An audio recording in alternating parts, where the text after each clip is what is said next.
nous avons le plaisir d'accueillir Philippe Pionnet, donc grand expert du sujet SEO. Voilà, et Simon Gros, donc, qui représente l'association Cryptosphère. Alors, ce que je propose, bien Simon, si tu peux te présenter, après Philippe, tu pourras te présenter, puis ensuite on pourra démarrer dans le vif du sujet sur le SEO et la blockchain pour savoir en quoi ce secteur d'activité peut être concerné. Je te laisse la parole, Simon. Alors, bonjour Philippe Vionnet, bonjour Jean-Luc, et bien bonjour à toutes les personnes qui nous ont rejoints. Alors moi, c'est bien Simon comme Jean-Luc l'a dit, et je suis étudiant en Master 1 à Rennes School of Business. Ça fait désormais 1 an que j'évolue chez Cryptosphère en tant que responsable de projet. Alors, pour vous présenter Cryptosphère brièvement, c'est le premier projet multitechnologique en France et même en Europe qui traite des thématiques suivantes, à savoir la blockchain, les intelligences artificielles, l'Internet des objets et la réalité virtuelle. Donc voilà, on organise des événements auprès de professionnels et auprès d'entreprises un peu partout en France. Et voilà. Ici, vous pouvez voir un peu tous nos partenaires. Et donc voilà, le but premier de Cryptosphère, c'est de se former et de former les étudiants. Et donc voilà, on a aussi pour but de vulgariser ces nouvelles technologies. Donc maintenant, je vais laisser la parole à Jean-Luc et à Philippe pour traiter de la thématique de l'optimisation des moteurs de recherche et les impacts de la blockchain. Donc bon webinaire et merci à vous d'être présents parmi nous. Très bien. Merci, Simon. Merci. Écoute, Philippe, je te laisse prendre la parole, te présenter. Je suis Philippe Pionnet, donc je suis le président d'une toute nouvelle agence de digital marketing qui s'appelle Nepper, qui a moins d'un mois d'existence. Par contre, moi, ça fait 20 ans maintenant que je travaille dans le web et le digital marketing. Et j'ai effectivement, au fil des années, développé une certaine expertise en matière de SEO. Donc, et chez Nepper, on fait essentiellement toutes les actions qui permettent à des sites de développer leur inbound marketing. Et au centre de tout ce qui est inbound marketing, il y a le SEO. Voilà. Et donc, je remercie Jean-Luc pour cette invitation à ce webinaire qui nous donnera l'occasion de parler un petit peu plus de où est-ce qu'on en est par rapport à la blockchain chez les moteurs de recherche. Très bien. Bon. Merci Philippe. Donc, ce que je vais faire, je vais prendre la main. Donc, je vais présenter WorldCrypt. Parler aussi en première partie, j'irai de la blockchain et du SEO. Et ensuite, Philippe prendra la parole pour donner son avis d'expert sur le sujet. Alors, on va faire un petit partage d'écran. Une petite seconde. Voilà. Très bien. Voilà. Donc, j'espère que vous voyez bien donc le PowerPoint. Alors, d'abord et avant tout, je tiens à remercier en fait les partenaires médias. Donc, Nepper, la toute jeune entreprise de Philippe Pionnet. Le journal La Tribune, SEMrush, qui est partenaire, en fait, je dirais, donc média de l'événement, l'association Cryptosphère, Blockchain, donc l'association des étudiants sur la blockchain au Canada, la chaîne de blocs, l'association de la crypto-monnaie, la blockchain sur la région PACA, CMS Crypto, donc spécialisé, je dirais, donc dans l'actualité sur la crypto-monnaie. C'est Scribx, qui est donc aussi une entreprise qui crée une plateforme de créateurs de contenu. Et Job sera donc, une plateforme d'emploi. Voilà. Alors, donc, je les remercie tous, je dirais, d'avoir participé à la communication de l'événement. Alors, donc, pour me présenter rapidement, je vais marquer de l'Internet à la blockchain. Voilà, puisque effectivement, j'ai eu la chance de connaître l'arrivée de l'Internet. Et en 1997, j'ai créé le site FormaGuide, qui est un portail sur la formation continue, où à l'époque, tout le monde se demandait est-ce que Internet va quelque chose qui va pouvoir, donc, se généraliser dans le monde. Et quand on voit aujourd'hui, ça fait presque sourire de se poser la question. Mais à l'époque, ben non, on se posait quand même la question. On avait encore nos Minitel. Voilà, et puis voilà, donc Internet a pris de l'ampleur. Et Formagui, ben, donc j'en suis le fondateur, c'est le portail sur la formation continue. Et maintenant, il a 23 ans d'existence, donc il doit faire partie quand même des très vieux sites. Hein, donc site qui a été repris par le groupe Studirama. Voilà, donc en partie d'ailleurs grâce à Philippe. Et puis ben, maintenant, plus de 20 ans après, eh bien, on découvre l'arrivée de cette de la blockchain. Et donc, ben, mon projet est de créer effectivement, donc j'ai créé en 2020 la société, en début 2020, la société Wallcrypt, que je vais présenter. Alors, ben, Wallcrypt, c'est un journal d'actualité sur l'emploi et la formation, essentiellement dédié à la blockchain et la crypto-monnaie, tout au moins son écosystème. Et le deuxième site internet, jobs.wallcrypt, propose tout ce qui va toucher les offres d'emploi et de stage dans ce secteur. Voilà. Donc, c'est un site à vocation internationale. Pourquoi gérer l'emploi et la formation dans la blockchain? Puisque c'est une technologie qui va véritablement se développer à l'échelle mondiale et il va y avoir une forte demande gérée au niveau de l'emploi. Alors, j'organise des webinaires depuis maintenant un peu plus de 2 ans sur le thème de la blockchain. Donc, beaucoup de webinaires ont été organisés sur l'emploi et la formation d'ailleurs. Le modèle économique actuel de Wallcrypt, eh bien, donc Wallcrypt se positionne comme agence de marketing digital très orienté dans le secteur de la blockchain et son écosystème à travers donc de la prestation, de visibilité des entreprises sur Internet et les réseaux sociaux. Alors aujourd'hui, on dit que la blockchain est à la confiance, qu'Internet est à la consommation, à la communication, pas consommation, bien que. Voilà, donc là, l'objectif n'est pas de présenter la blockchain dans le détail. L'objectif, c'est vraiment plutôt d'avoir un panorama, que vous puissiez avoir une idée de ce qu'apporte la blockchain. Voilà. Et aussi, en partie, aussi, on va parler un peu des smart contracts. Alors, pourquoi cette technologie prend autant d'ampleur? Eh bien, tout simplement parce que cette technologie permet de pouvoir collaborer en toute confiance sans même se connaître. Donc, sans tiers de confiance. Ça, c'est vraiment extrêmement important. Donc, cette technologie permet effectivement aujourd'hui, eh bien, d'échanger, de transférer des informations de façon distribuée, inviolable, infalsifiable, incorruptible et immuable dans le temps.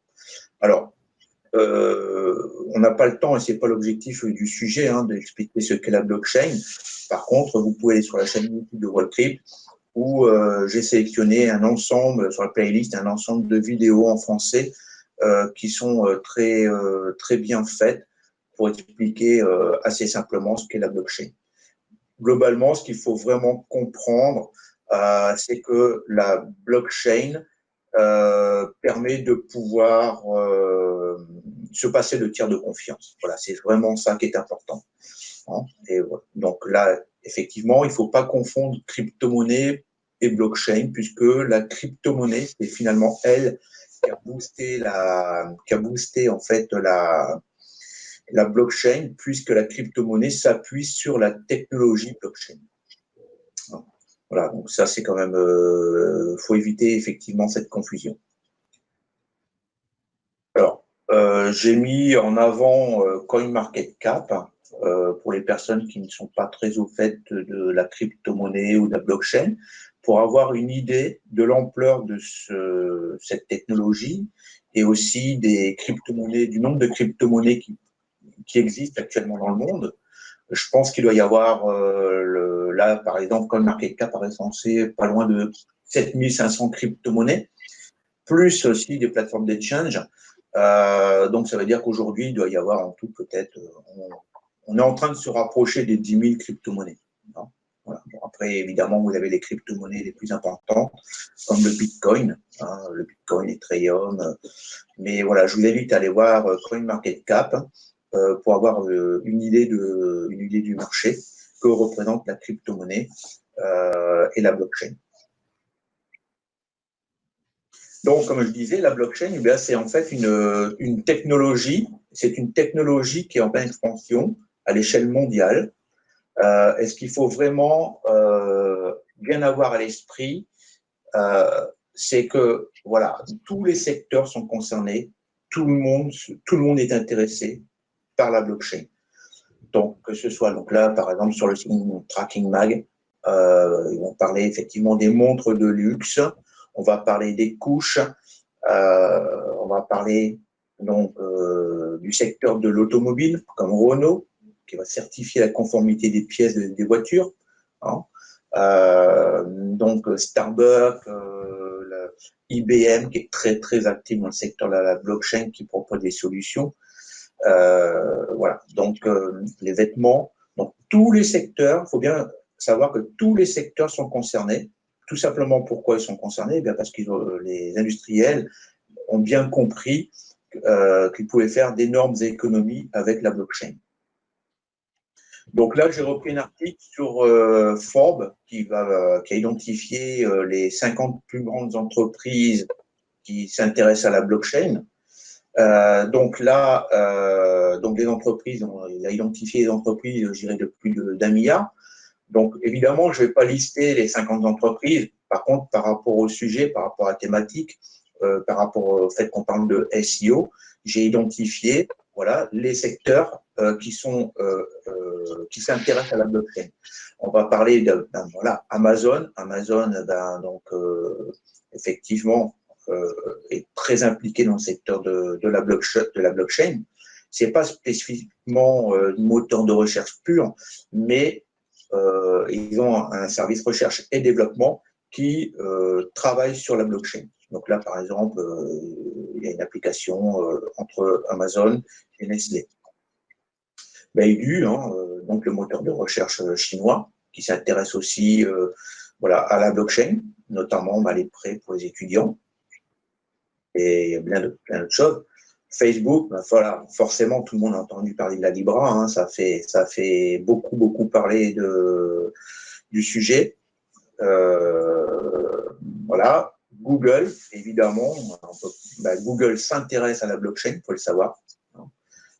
Donc, on en reparlera tout à l'heure, même avec différents projets. Voilà, donc là, un article très récent de octobre 2020, comme quoi Google va s'impliquer dans la blockchain iOS. Alors, ce n'est pas forcément sur le moteur de recherche, mais ça veut dire que concrètement, toutes ces grandes entreprises travaillent sur la blockchain. IBM est très actif. Alors, c'est sa propre solution. C'est pas du décentralisé, c'est sa propre solution. Mais voilà, IBM est extrêmement actif en ce qui concerne la blockchain. J'ai d'ailleurs organisé avec IBM Food Trust un webinaire. Donc, si pour les personnes qui sont intéressées, vous pouvez aller le voir sur la chaîne youtube.com/WorldCrypt. Il y a un ensemble de webinaires qui ont été animés. Et donc là, j'ai eu la chance de recevoir effectivement IBM Food Trust. Microsoft, évidemment, s'intéresse aussi à la blockchain. Voilà. Donc là, j'ai passé en revue par rapport au SEO, je dirais les principales entreprises qui s'intéressent à la blockchain. Voilà. Donc même si on y reviendra après au niveau de Google. Enfin, on verra après. Là, je vais continuer, j'irai donc mon déroulé.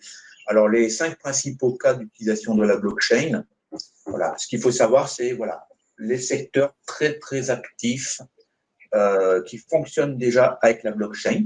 Eh bien, on va parler de la traçabilité, forcément des services de paiement et instruments financiers, mais aussi de la protection des informations et d'identification personnelle, des smart contracts et des programmes de fidélisation. Voilà. Donc ça, ce sont vraiment les 5 grands secteurs qui sont vraiment très actifs au niveau de la blockchain avec des applications qui fonctionnent, je le précise quand même.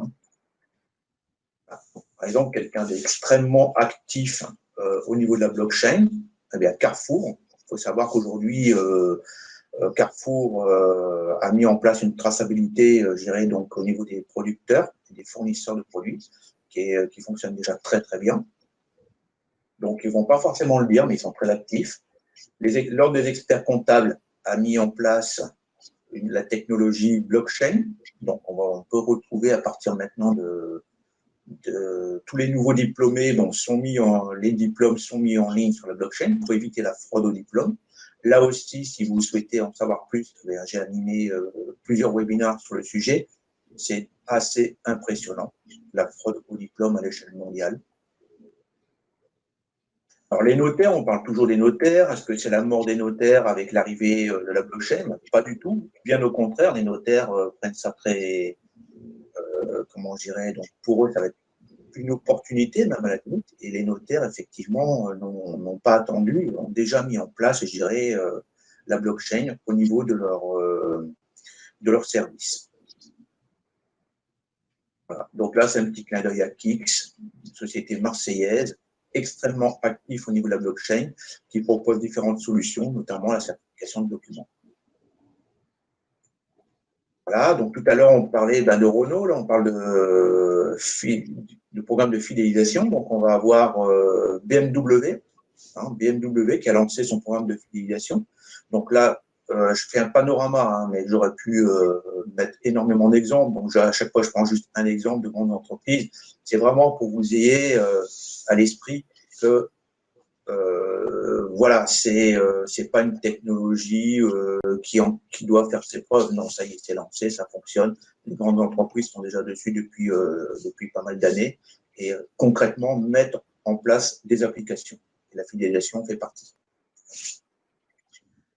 Voilà. Donc les implications au niveau du SEO. Donc là, je vais faire un bref panorama. Je dirais en quoi le SEO est impliqué, et ensuite, ou pas d'ailleurs, et ensuite Philippe Pionnier rentrera dans le vif du sujet. Donc, comme tout le monde le sait, les trois piliers du SEO, ça va être la technique, le contenu, le netlinking.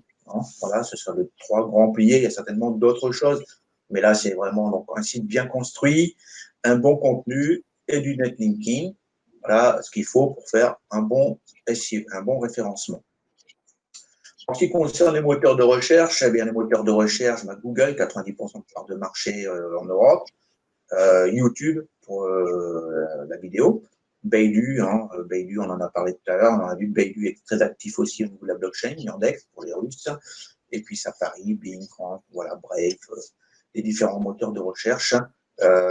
Quelles implications au niveau des moteurs de recherche et du SEO? Alors, le contenu, donc pour les rédacteurs, eh bien, Google est très actif aussi là-dessus. On va parler d'authentification des auteurs pour un article. Ça, c'est quelque chose d'important, en quoi la blockchain peut intervenir. La protection des articles. Donc, tout à l'heure, on a parlé effectivement de la protection des informations, validation des compétences et des diplômes et rétribution, rétribution des articles. Alors, il y a eu un projet qui s'appelle Estimate. J'imagine que tout le monde a dû en entendre parler. Bon, là, actuellement, c'est plus. Si on va sur le site, on ne sait pas vers quoi ça tend, mais bon, c'est pas terrible. En tout cas, le projet est intéressant. Il y a pas mal d'initiatives qui se mettent en place au niveau des opportunités pour les rédacteurs. L'objectif, c'est d'avoir du contenu de très bonne qualité avec une rétribution pour les rédacteurs. Rétribution basée sur le nombre de partages de contenu. Voilà. Donc, ça, c'est un projet qui existe. D'autres projets vont certainement se lancer. Mais au niveau de la blockchain, c'est ce qu'on peut imaginer qu'ils se mettent vraiment, qu'on va voir arriver de plus en plus. Alors, tout à l'heure, on parlait effectivement, là, j'ai repris Google Eat, puisque tout le monde en a beaucoup parlé. On en a parlé aussi d'ailleurs un peu avec Philippe. Est-ce que ça a une vraie influence sur le SEO? En tout cas, une chose est sûre, c'est que les moteurs de recherche ont tout intérêt à proposer du contenu de haute qualité. Et pour proposer du contenu de haute qualité, il faut savoir qui a écrit ce contenu. Est-ce que c'est quelqu'un qui est reconnu? Est-ce que c'est quelqu'un qui a une expertise sur le sujet? ce qui a été effectivement donc, proposé par Google à travers Google Eat. Hein. Et quand on parle de blockchain, on parle de confiance. Donc là, on peut imaginer que la blockchain est susceptible d'intervenir à ce niveau. Donc, on parlait aussi d'identité décentralisée. Hein. Donc là, j'ai repris un article de notre partenaire média Krypton qui a fait un excellent article sur l'identité décentralisée. Pas forcément que de SEO, mais si on veut identifier la personne de manière sûre et certaine, c'est un article franchement qui est très complet, qui est très intéressant. Mais l'identité numérique, on va la retrouver de toute façon, je pense, j'irai partout. Voilà, donc il existe, alors pour une petite info, là c'est un peu pour tout le monde, hein, il existe en fait aujourd'hui des applications qui permettent de valider les CV, parce qu'on sait aussi que tout à l'heure on a parlé des faux diplômes, il faut savoir que au niveau des CV, tout le monde arrange son CV, voilà, les CV sont, si vraiment on va creuser, je dirais, donc la véracité des propos, enfin de ce qui est mis, on peut avoir des surprises. Donc là aussi, alors j'ai parlé des rédacteurs, mais ça peut être pour tout le monde, hein, évidemment, mais c'est aussi un moyen de dire, voilà, je suis rédacteur, vous pouvez, mon CV est certifié. Hein. C'est quelque chose qui peut être aussi un atout dans le choix des personnes qu'on va utiliser et par qui on va passer pour créer des contenus. Donc, comme on dit, en fait, identifier le diplôme et le CV, ben, c'est surtout gérer l'identité professionnelle et réputation. Voilà. Donc là aussi, j'ai fait un webinaire sur le sujet.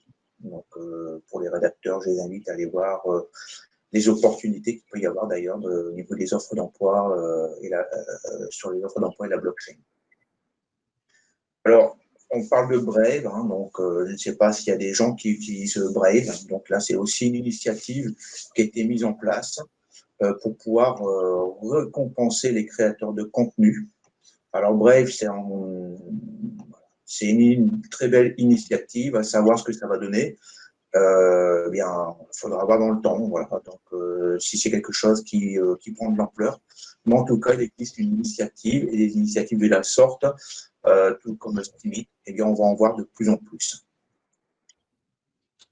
Alors, donc là, je dresse juste un petit panorama des sujets qui peuvent être intéressants dans le secteur du SEO. Qu'en est-il de la gestion des noms de domaine? Ben voilà, aujourd'hui, la blockchain voit arriver ces noms de domaine, notamment avec les points crypto, les points .th. Donc là, ça y est, c'est effectif, ça fonctionne. Donc je vous invite d'ailleurs, si vous souhaitez protéger votre marque, eh bien de faire votre point crypto. Hein. Donc plutôt aujourd'hui, l'objectif, c'est de pouvoir échanger des crypto-monnaies sans faire d'erreur en utilisant votre adresse .crypto. Mais ce qui veut dire qu'en allant bien au-delà, peut-être que les noms de domaine vont être concernés aussi. La vidéo, voilà, ben, d'autres sujets aussi. Alors Google est fortement intéressé par la blockchain et la crypto, mais voilà, interdit la publicité sur le sujet. Donc d'ailleurs, il y a d'autres initiatives. Hein, voilà, il y a cette chaîne d'YouTube, voilà, qui ressemble d'ailleurs un petit peu à YouTube. Voilà encore une autre initiative concernant pour lutter contre YouTube. Bon, même si ça va être très compliqué vu la part de marché de YouTube. Mais voilà, c'était surtout pour montrer qu'il existe des projets qui finiront certainement par aboutir. Voilà, donc certification des autorités de certification. Voilà, ça fait voilà, qu'en est-il des certificats SSL? Est-ce qu'un jour la blockchain interviendra là, à ce niveau-là? Et puis le e-commerce. Alors là, ça pourrait être l'objet d'un webinaire, le e-commerce et la blockchain, puisque là, on est vraiment sur je dirais, un ensemble de sujets, notamment le paiement avec les crypto-monnaies, donc comme crypto.com, voilà, donc s'intéresse au e-commerce, mais il y a aussi toute la traçabilité, toute la supply chain au niveau du e-commerce. Et là, vraiment, vraiment là aussi un sujet à développer au niveau de la blockchain. Voilà, donc là, c'était un petit panorama que j'ai voulu faire sur une prise de conscience sur la blockchain et le SEO. Donc, je vais arrêter le partage. Et voilà. Voilà. Donc ça, c'était pour la première partie. Je ne sais pas si vous avez déjà des questions. C'était plus un panorama de ce qu'il faut prendre en compte au niveau de la rédaction. Donc la rédaction, au niveau des rédacteurs, ça veut dire que de plus en plus, il va y avoir des plateformes qui vont rétribuer les rédacteurs sur je dirais, le travail qu'ils fournissent. Ça veut dire aussi que les rédacteurs peuvent protéger leur contenu, peuvent revendiquer un contenu à travers, il y a eu l'initiative Google Hit, mais on peut aller bien au-delà aussi, peuvent aussi certifier leurs compétences. Et puis, on a vu effectivement que d'un point de vue technique, il peut y avoir de la certification, notamment sur je dirais, des certificats, par exemple, on en avait parlé avec Philippe, SSL ou autre. Voilà. Alors, j'ai rien mis sur le netlinking parce que c'est peut-être un peu tôt, mais ce qui va être important aussi, c'est de dire que les moteurs de recherche eux-mêmes vont être impactés par la blockchain. C'est là que je vais faire une petite, que je vais laisser la main à Philippe sur voilà, donc je te laisse prendre la parole, Philippe. Entre-temps, merci Jean-Luc. Pendant que tu charges ma présentation, je vais peut-être ajouter 2 éléments là sur les autorités de certification. D'abord, pour expliquer quel est le problème aujourd'hui. Le problème aujourd'hui, c'est que, évidemment, on a été beaucoup incité par les grands acteurs de l'Internet à passer en HTTPS tous nos sites web pour des raisons de sécurité et d'autres raisons.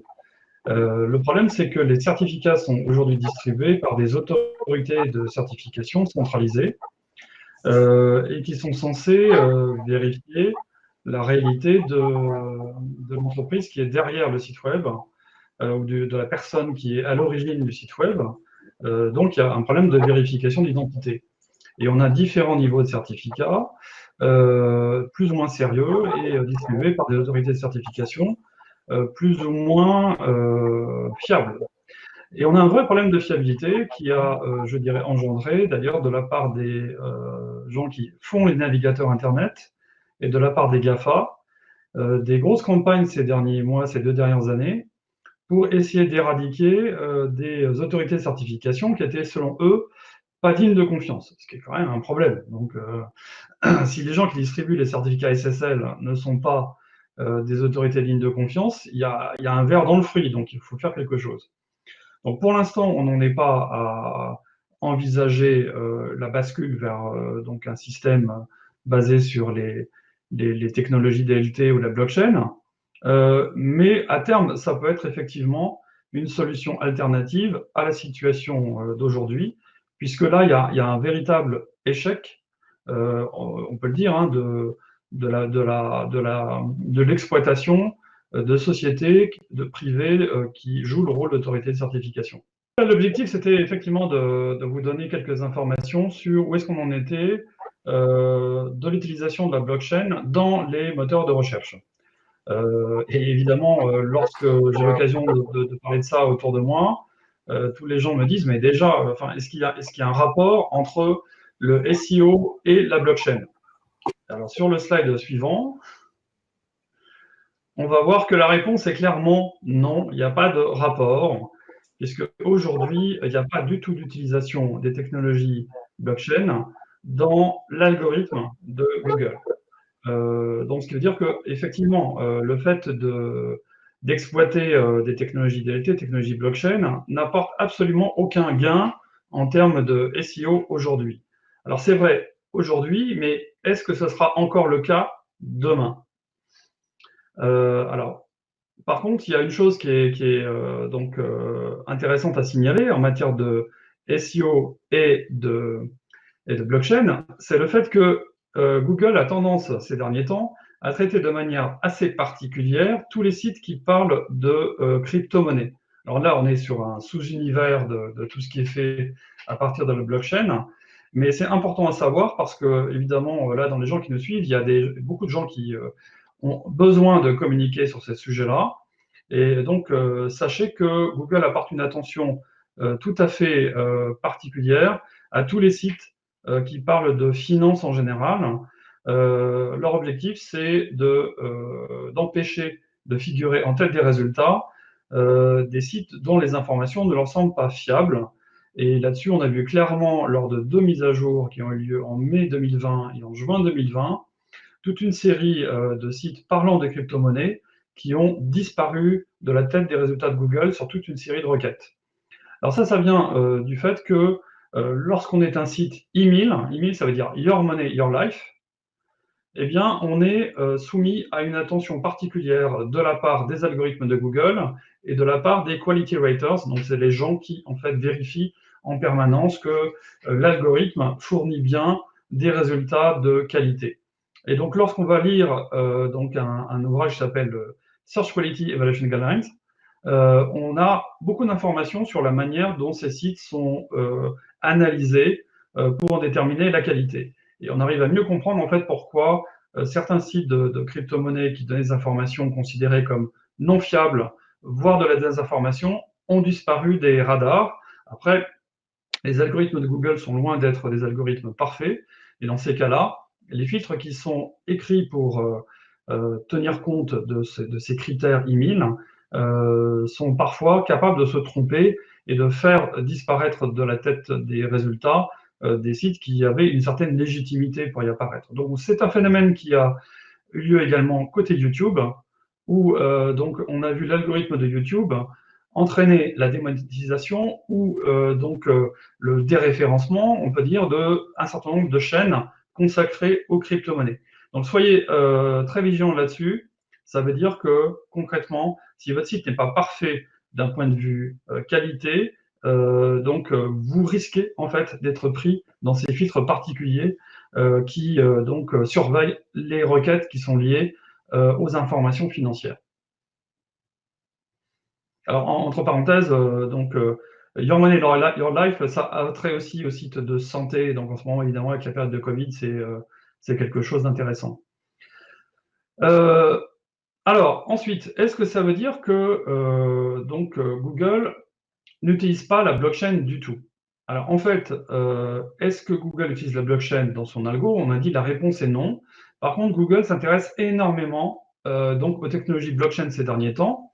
Donc déjà, on les a vus proposer dans les services cloud qu'ils proposent, des briques logicielles, des outils permettant de développer des solutions basées sur la blockchain. Donc on a vu ça, donc il y a un autre exemple qui a été cité, qui est le plus récent, par Jean-Luc tout à l'heure, sur les services cloud EOS.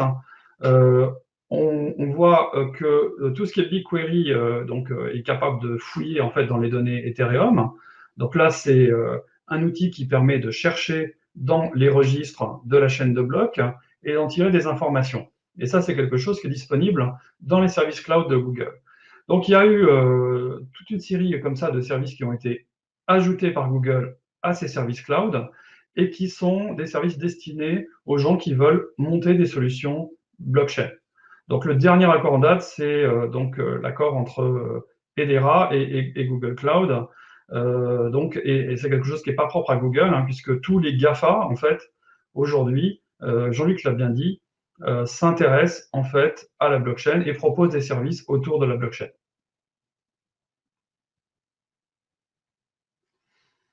Alors dans le même temps, Google met quand même plus de moyens que les moyens qu'il met sur la blockchain à atteindre ce qu'on appelle la suprématie quantique. Alors c'est quoi la suprématie quantique? C'est cet état dans lequel les ingénieurs qui travaillent sur les ordinateurs quantiques espèrent nous faire arriver.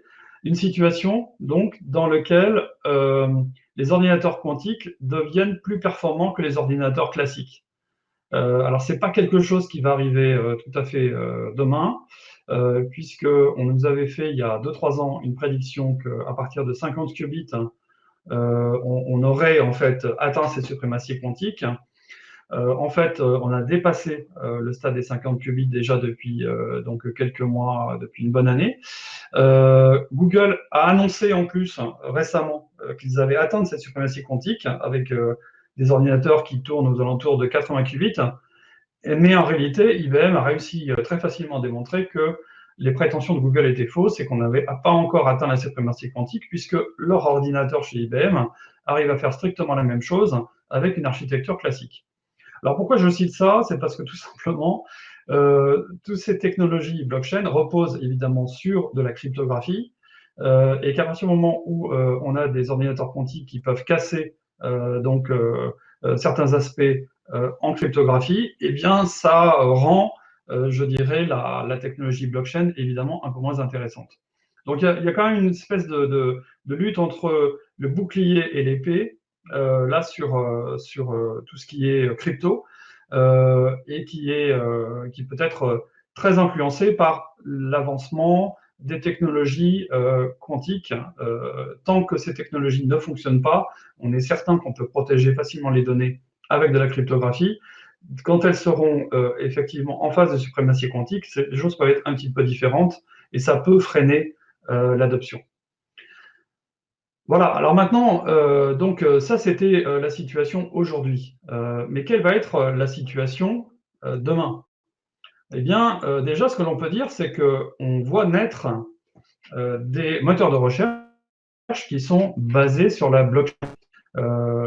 Et ces ordinateurs sont des ordinateurs qui existent déjà et qui montrent que l'on peut éventuellement envisager à l'avenir la construction de nouveaux types de moteurs.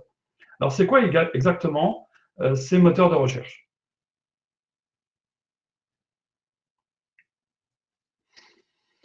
Alors, en fait, c'est des moteurs de recherche qui se basent sur un certain nombre de concepts. Alors, qu'est-ce que la blockchain peut apporter aux moteurs de recherche concrètement? Déjà, ce qui peut être intéressant, c'est de construire une architecture distribuée pour y arriver. Alors, c'est quelque chose qui est en fait qui ajoute beaucoup de complexité. Et donc là, l'apport de l'architecture distribuée pour faire un moteur de recherche plus performant, c'est quelque chose qui est loin d'être évident. Et tous ceux qui essayent en ce moment sont confrontés à la complexité que cela engendre. Est-ce que c'est apporter des requêtes plus sécurisées sans partager ses données personnelles avec un interlocuteur centralisé, avec un accès à son profil? Dans ces cas-là, oui, en théorie, évidemment, c'est l'un des intérêts de ces nouveaux moteurs de recherche qu'on appelle les BBSI, les Block-Based Search Engines. Sauf que de toute façon, il y a aussi le risque de piratage, hein, donc c'est pas parce qu'on a mis en place des logiques de requêtes sécurisées, mais donc c'est effectivement quelque chose qui est un véritable apport potentiel des BBSI. Ensuite, on l'a évoqué tout à l'heure avec Jean-Luc, ça peut être intéressant d'avoir une identification plus aisée des auteurs, des éditeurs de contenu, avec la problématique de déterminer quelle est la confiance qu'on peut accorder à un contenu, quel est le niveau d'autorité qu'il y a derrière l'auteur d'un contenu et quel est son niveau d'expertise. Donc ça, c'est quelque chose évidemment d'intéressant à exploiter comme information par un moteur de recherche. On a aussi, on va revenir après, l'aspect lutte contre les fake news. Et puis après, il y a aussi la sécurisation des transactions publicitaires sur lesquelles il y a des choses intéressantes qui sont en train d'être imaginées. Jean-Luc, si tu peux avancer. Alors, il y a déjà des blockchain-based search engines qui existent. Donc, je pense notamment donc à Nebulaz. Donc là, vous avez l'URL qui vous permet de faire le test sur le moteur. Presearch et BitClave, donc avec son moteur qui s'appelle DSearch. Alors il y en a d'autres, hein, donc je pense notamment à Blockbar, à Blockchair, à Google. Et on a deux groupes de moteurs en fait qui se sont créés, des moteurs qui sont avant tout et essentiellement des moteurs décentralisés, qui ont donc un fonctionnement tout à fait différent d'un moteur de recherche centralisé comme Google ou Bing. Et après, on a des moteurs qui sont avant tout des moteurs spécialisés dans l'exploration des données de la blockchain ou des données crypto. Et donc, ça crée deux groupes de moteurs assez différents dans les objectifs et assez différents dans le fonctionnement. Alors, que valent aujourd'hui ces BBSI? Bon, alors, quand on sait évaluer un moteur de recherche, la conclusion est assez vite trouvée, c'est très, très mauvais aujourd'hui. On a des moteurs qui ne sont pas capables d'atteindre, je dirais même un niveau de qualité suffisant pour, je dirais, espérer qu'ils aient un jour une chance de pouvoir rentrer en concurrence avec Google. D'abord, donc, les moteurs distribués sont souvent lents, voire très très lents. On a un problème assez aigu de pertinence des résultats, tout simplement parce qu'on a des problèmes de taille d'index, de faiblesse de l'algorithme. On a aussi, il faut savoir qu'une partie de la pertinence de Google vient de l'exploitation des données de contexte. Et quand on a peu de données de contexte, parce que justement on crée une architecture qui ne permet pas de savoir qui est en train de faire une requête sur le moteur, eh bien cela empêche une partie de l'algorithme de fonctionner normalement. Et donc, il y a aussi un vrai écart qu'on peut constater assez facilement entre les prétentions des gens qui font ces moteurs et la réalité de ce qu'ils font. Donc, ça rappelle un peu le conte des débuts. Et donc, on a un certain nombre d'acteurs qui, en fait, expliquent qu'ils ont fait un moteur basé sur la blockchain. Et en réalité, quand on creuse un peu, on s'aperçoit que 95% des résultats viennent de Bing. C'est intéressant. Là, quand je dis que c'est très comparable au problème de compte des débuts, c'est que c'était vraiment ça aussi, le compte de l'origine. On a aussi souvent des sociétés derrière qui sont en plein mélange des genres. On n'a pas des gens qui sont des purs players de la blockchain pour les moteurs de recherche. C'est souvent des gens qui, en fait, financent l'activité de moteur de recherche par une activité avec un autre modèle économique sur la cryptographie. Parce que l'un des constats que l'on peut faire, c'est que ces moteurs de recherche, en réalité, n'ont pas encore trouvé un modèle économique alternatif qui permet à ces moteurs de générer de l'argent sans donc exploiter les données qu'ils récoltent par l'utilisation des données personnelles des utilisateurs.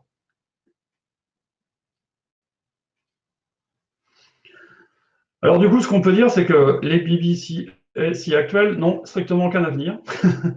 Je suis désolé de tirer cette conclusion extrêmement définitive. La liste des raisons est assez longue. Le modèle économique n'est pas viable, donc ça je l'ai dit. Une lourdeur de décentralisation qui empêche en fait de faire un moteur efficace en termes de performance, et d'avoir aussi un algorithme qui soit facile à régler. Et donc, parce qu'effectivement, il y a toute cette histoire de chaîne de processus de consensus qui amène à rendre cauchemardesque la moindre mise à jour dans un système distribué. Et surtout, donc aujourd'hui, évidemment, on a le problème de savoir qu'il faut des moyens qui se comptent en milliards et en dizaines de milliards pour réussir à concurrencer véritablement Google, Bing et Baidu. Donc voilà. Alors ça ne veut pas dire que, par contre, c'est ce qu'on va voir dans le chapitre suivant, que les moteurs ne peuvent pas eux-mêmes, les moteurs actuels ne peuvent pas eux-mêmes se lancer dans l'exploitation de la blockchain. Alors, est-ce que ça veut dire que Google peut devenir lui-même un BBSI? Il y a beaucoup de choses qui, en fait, aujourd'hui, empêcheraient Google d'aller dans cette direction-là. Google a un business model publicitaire qui dépend de son architecture actuelle. Donc, passer sur la blockchain, ça serait évidemment donc un coup de canif énorme à son modèle économique. Google a besoin de performance, et donc là, tant que les technologies actuelles ne permettent pas des vrais gains de performance par rapport à aujourd'hui, là, on peut considérer que Google passera par d'autres types de technologies parce que ça sera plus simple et plus performant d'après leurs besoins. Et donc, Google a besoin de flexibilité, clairement, pour continuer à garder son avance technologique sur ses concurrents. Donc ça, c'est… voilà. Alors, est-ce que par contre, donc, les moteurs de recherche n'ont pas intérêt à terme à utiliser dans certains composants de la blockchain? Ça, c'est autre chose. Et on va voir qu'effectivement, il y a des questions intéressantes à se poser. Donc, première question à se poser. Tu peux avancer, Jean-Luc? C'est donc la question de l'identification des auteurs. Donc aujourd'hui, les moteurs de recherche font une utilisation assez intensive de l'information tirée des liens pour réussir à améliorer la pertinence de leurs résultats.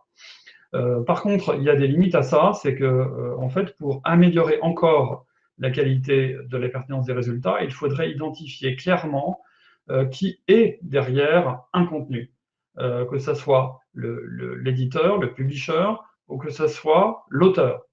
Parce que le fait de pouvoir sourcer le contenu, savoir qui est derrière, ça permet d'aller beaucoup plus loin dans donc l'identification de la meilleure page, du meilleur contenu à renvoyer.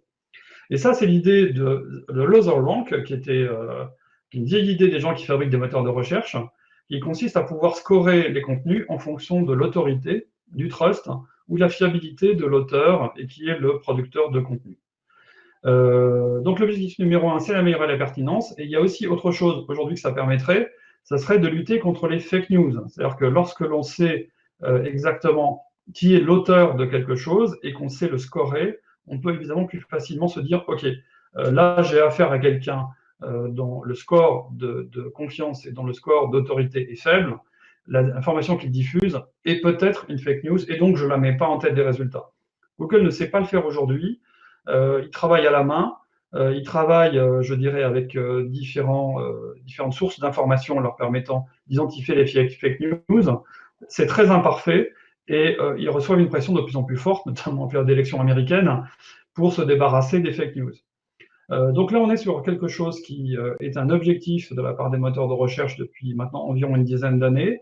Ils ont cru à un moment donné pouvoir atteindre cet objectif-là en permettant aux gens de se déclarer auteurs de certains contenus. Et ça, donc, hélas, ça n'a pas marché tout à fait. Jean-Luc, si tu peux avancer. Donc, l'une des solutions, ça serait évidemment d'utiliser donc la blockchain pour identifier l'auteur. Le problème aujourd'hui, c'est que Google a déjà essayé avec quelque chose de beaucoup moins contraignant, qui était le fait de mettre une balise Other dans donc les contenus, pour identifier qui est la personne, qui était le profil Google+, en l'occurrence, qui était à l'origine d'un contenu. Mais ça n'a pas marché. Ça n'a pas marché parce qu'il y a un problème d'adoption. Donc là, le risque, effectivement, ça serait sans doute une solution beaucoup plus fiable, mais on peut se demander si on aura une adoption meilleure avec une approche blockchain qu'avec une approche beaucoup plus simple.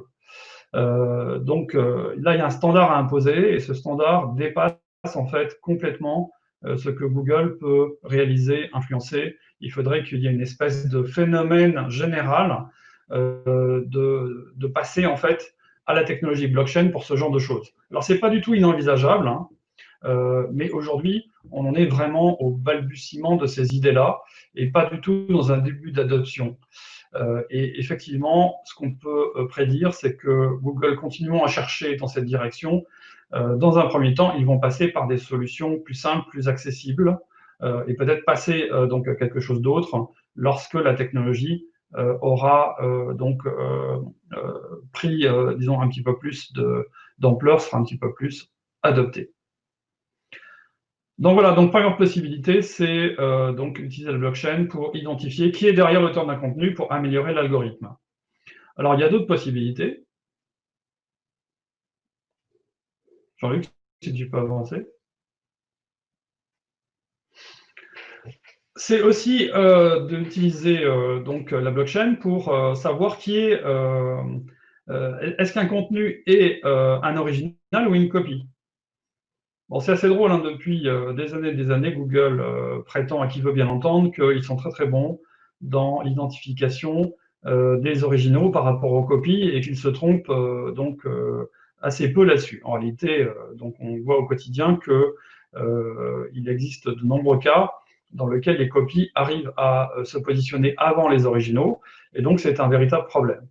Donc il y a aussi des gens dont le sport préféré, c'est de scraper les contenus figurant sur d'autres sites, hein, c'est-à-dire de copier automatiquement avec des robots les contenus d'autres sites pour fabriquer des contenus avec pour objectif justement de se positionner sur des requêtes sur lesquelles ils ne sont pas légitimes.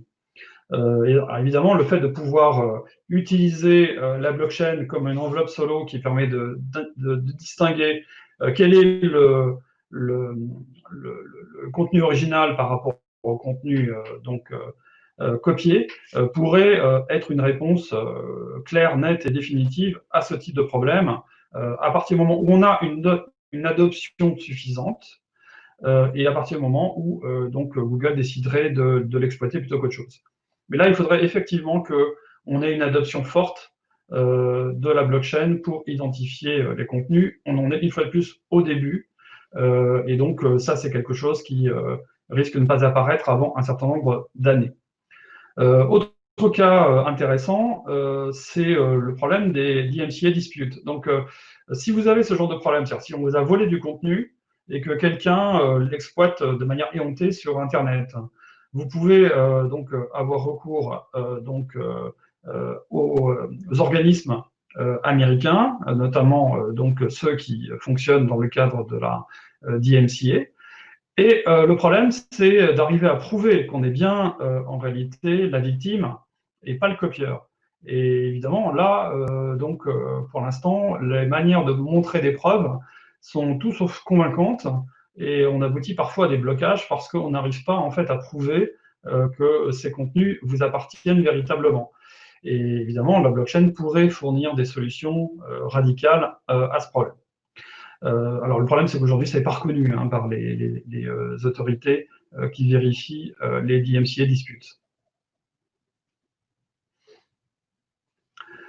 Alors, autre chose qui est souvent évoquée dans le milieu de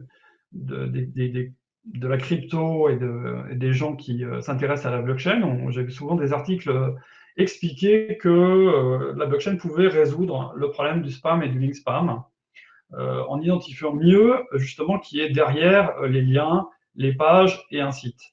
Alors, là aujourd'hui, il y a toujours ce problème d'adoption qui fait qu'aujourd'hui, Google risque pas de passer à ce système-là avant très longtemps.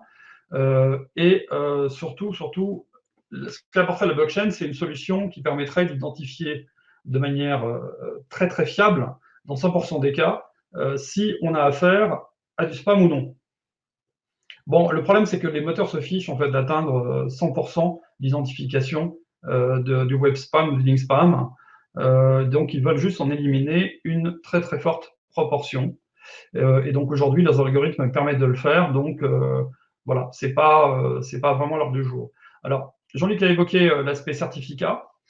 C'est sans doute quelque chose qui est encore plus efficace aujourd'hui, mais on n'en est qu'à la première génération de résolution du problème, c'est-à-dire à l'élimination des autorités qui sont considérées comme non fiables, qui ne respectent pas les process qu'elles s'engagent normalement à respecter. Et donc, tant qu'il n'y a pas, je dirais, de constat d'échec sur la situation actuelle des autorités de certification, il y a peu de chances qu'on passe à une solution blockchain pour gérer cet aspect-là du problème. Donc, mais c'est vrai que pour arriver à éliminer certains types de spam, identifier s'il y a bien une entreprise ayant pignon sur rue derrière chaque site, ça évidemment facilite les choses, puisque ça crée un coût assez important pour arriver à gérer des sites en fait internet lorsqu'on n'a pas l'intérêt économique à le faire.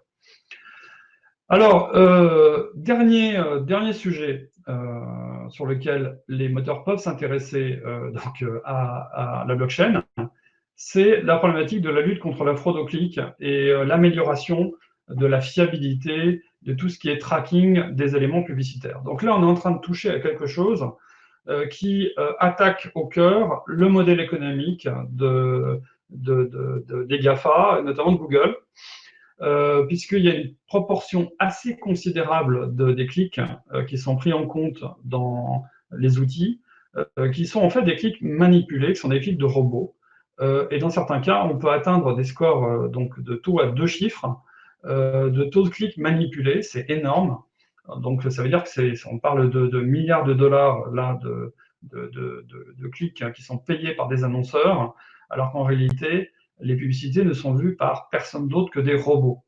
Alors, les annonceurs cachent un peu ça, donc les acteurs donc, de la publicité en ligne cachent ça sous le tapis. Par contre, les annonceurs commencent véritablement à trouver ça pénible et s'intéressent aujourd'hui à des solutions alternatives pour arriver à permettre d'être sûr que les personnes qui voient leur publicité sont des vraies personnes qui peuvent être identifiées comme telles. Alors, donc là, aujourd'hui, il n'y a pas vraiment de solution qui se dégage. Ce qui est intéressant, c'est qu'on a deux types d'acteurs, les annonceurs qui veulent absolument que ça change, et les gens dont le modèle économique est basé sur les publicités, et tous les intermédiaires qui, je dirais, ont tendance à ne pas vouloir passer à des solutions alternatives. Donc, est-ce que les technologies blockchain et DLT peuvent éliminer la fraude? Donc, la réponse est clairement oui en partie, mais à cause de cette divergence d'intérêts, c'est pas encore gagné qu'on voit apparaître donc des technologies basées sur la blockchain pour résoudre ce problème dans un horizon rapide. Alors, trouver les technologies, c'est une chose, mais les voir adoptées de manière massive, c'est quand même autre chose. Donc, qu'est-ce qui va faire en fait que les moteurs de recherche finiront par utiliser véritablement la blockchain? Alors, il faut que la technologie DLT, c'est Distributed Ledger Technology, hein, c'est le fait d'utiliser des registres distribués pour enregistrer les transactions. C'est juste un terme plus générique que la blockchain pour décrire ces technologies-là. Il faut que la technologie apporte une valeur ajoutée importante. Notamment, elle doit améliorer la pertinence des résultats. Elle ne doit pas dégrader les performances, ni ralentir ou complexifier les process, qui est un problème aujourd'hui qui est constaté dans les premières tentatives. Mais c'est l'état actuel de la technologie qui veut ça. La technologie ne doit pas être hackable et manipulable. Alors, c'est vrai que la blockchain a tendance à valider essentiellement les preuves, mais pas toujours qui l'utilise, comment et pourquoi. Donc, ça veut dire qu'il y a des problèmes de sécurité qui ne sont pas liés à la technologie, qui peuvent continuer d'exister autour de ça. Et donc ça veut dire que l'ensemble du dispositif doit être sécurisé. Donc ça dépasse complètement l'aspect blockchain du problème.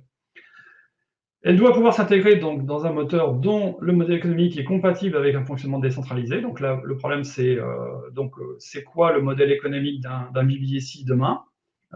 Donc là, c'est quelque chose qui est encore en phase d'exploration, dont personne n'a vraiment été convaincant dans la découverte de nouveaux modèles économiques là-dessus. Et donc, par contre, à partir du moment où ces conditions sont remplies, c'est clair qu'il y a des avantages et on risque de voir apparaître des technologies blockchain dans les moteurs de recherche, mais voilà, il y a loin de la coupe aux lèvres. Bien, pour conclure, donc dans le moteur de Google, il n'y a pas de technologie blockchain, mais Google s'intéresse clairement à cette technologie. On peut faire des moteurs de recherche basés sur la blockchain. Ça existe, ça a un nom, les BBSI. Par contre, les versions actuelles n'ont aucune chance de devenir le nouveau Google. En théorie, un moteur pourrait tirer parti d'une tokenisation et d'une authentification par la blockchain. Mais pour le moment, il y a pas un obstacle à l'adoption et le manque d'adoption est elle-même un obstacle. Et la blockchain peut en particulier apporter des solutions au problème de la fraude au clic, mais il y a encore beaucoup d'obstacles avant que ça devienne quelque chose qui soit réellement en place. Alors, conclusion, là c'est peut-être un peu différent de ce que je vous ai dit, de ce que vous avez vu dans les articles qui sont publiés dans donc les magazines en ligne sur l'univers de la blockchain et des crypto-monnaies. Ne croyez pas tout ce qu'on vous dit sur les BBSI. Mais par contre, voilà, c'est quand même intéressant de se demander à l'avenir comment est-ce que on peut envisager des introductions de technologies blockchain dans les moteurs de recherche, parce que ça a l'air possible et qu'effectivement, c'est une solution qui peut résoudre un certain nombre de problèmes qui empoisonnent la vie des moteurs aujourd'hui. Merci Philippe pour ces explications très claires. J'invite les personnes qui ont des questions à les poser dans le chat dans la mesure où on va accorder un petit peu de temps pour y répondre. Il y a Ludovic par ici qui vous signalait que la contre-mesure a déjà été trouvée pour la cryptographie quantique. Donc, je ne sais pas si vous voulez réagir là-dessus. Et il signalait que... Oui. Il signalait qu'il s'agissait de refaire C'est typiquement ce que je disais à propos de l'épée et du bouclier. D'accord. Et Sandy, qui avait 2 questions. Il me semble que vous avez déjà répondu à une, qui est: y a-t-il une certaine régulation autour des SEO utilisant la blockchain? Donc là, je pense que ça fait écho à la lutte contre la fraude aux moteurs de recherche. Et elle si par régulation, on entend possibilité de contester le fait d'être déclassé par le filtre de Google sur ces sujets-là, la réponse est non. Donc voilà, donc c'est des filtres automatiques. Et donc, lorsqu'on est impacté, je dirais, il n'y a même pas d'histoire de demande de réinclusion. Ce n'est pas des pénalités manuelles qui sont accordées par les moteurs. Donc Google fait ce qu'il veut, et de la même façon qu'il a fait ce qu'il veut sur YouTube, pour démonétiser et empêcher par son algorithme d'apparaître un certain nombre de chaînes sur les crypto-monnaies. On est sur de la décision unilatérale, clairement. D'accord. Ils ont monopole. Voilà, bah, écoutez, le sujet était finalement beaucoup plus intéressant que ce qu'on peut imaginer. Est-ce que la blockchain et le SEO peuvent, je dirais, donc est-ce qu'il peut y avoir un intérêt effectivement à s'intéresser à la blockchain pour les SEO? Ben là, tu as fait une brillante, je dirais, présentation, Philippe. Merci. C'était vraiment très intéressant. Il y a quand même des petites pistes. Alors, les moteurs de recherche eux-mêmes, en tant que tels, effectivement, bon, je pense que, à mon avis, avant que ça change, il va se passer beaucoup de temps. Par contre, effectivement, la fraude au contenu peut être intéressante, la fraude au clic, ça peut être intéressant, l'authentification des auteurs. Donc, il y a quand même quelques éléments de réponse. La certification aussi, je dirais, pour les SSL. Il y a quand même quelques réponses, je dirais, enfin quelques sujets qui sont réellement à travailler. Et je pense qu'au fur et à mesure, ça va évoluer. Voilà. Donc, je pense qu'on a débordé en fait, je dirais, de l'heure qui était prévue. Hein. Mais voilà, c'est pas grave. C'était tellement intéressant. Voilà, donc il y aurait encore beaucoup à dire. On pourrait rajouter une demi-heure pour pouvoir faire des débats et des échanges, mais bon, voilà, on avait prévu 1 heure, on va respecter cette heure. En tout cas, merci à tous d'avoir participé, je dirais, donc à ce webinaire. Et puis, bien évidemment, merci à Philippe et puis merci à Simon de Cryptosphère. Hein, et Philippe, écoute, on te souhaite bonne chance pour ta nouvelle entreprise Neper. C'était voilà une nouvelle aventure. Hein. Voilà. Et en tout cas, merci pour ton intervention. Et puis, écoutez, je vous dis à très bientôt pour un prochain webinar. Et n'hésitez pas à aller sur les réseaux sociaux de WorldCrypt si vous voulez avoir plus d'informations. Et puis, vous inscrire, je dirais, aussi bien sur la chaîne de YouTube, Twitter, Facebook et autres. Merci à tous et à très bientôt. Merci à vous. À bientôt, merci.